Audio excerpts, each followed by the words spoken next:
እቺ ውርደታን ቅሌታም ዛሬ ደግሞ መኝታ ቤት ድረስ ገብቼ የአብርሃምን ልብሶችን የአብርሃምን እቃዎችን ካልወሰድኩ ሞቼ እገኛለሁ።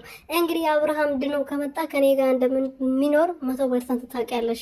ጤነኛ ሆኖ አንቺን እንደማይመርጥሽ ታውቂያለሽ። አብርሃም አሁን ደህና እንደሆነ ሁላችሁም እያመናችሁ ነው። ስለዚህ ሲመጣ አንቺ ቤት እንዲመጣ አልፈልግም። እቃዎቼ ሰብስቤ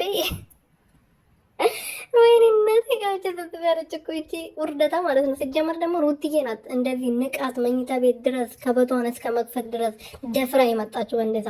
ገባችሁ አይደለ?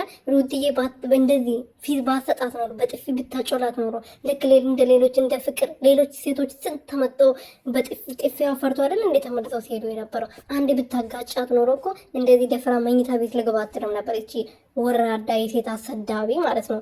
አሳዳጊ የበደላት።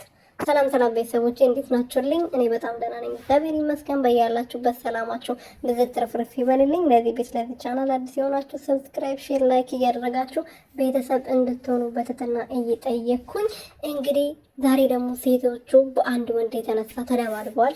እቺ ኤርሜላ የምትባለው እንግዲህ አሚር የሚባለው ውሽማ ባሏን አስከትላ ቤት ድረስ ሄዳ እንግዲህ የአብርሃምን ቁሳቁሶችና ልብሶችን ማንሳት አለብኝ መውሰድ አለብኝ በማለት እንግዲህ ሲጣሉ ነበረና ይሄናል ደግሞ ሩቲ ናት ፊት የሰጠቻት። ገባችሁ አይደለ?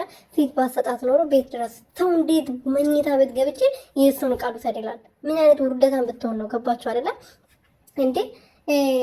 እሱ ከፈለገ እኮ መጥቶ እቃውን ይዞ መሄድ ይችላል። መብት አለው አይደለ? የራሱ እቃ ነው።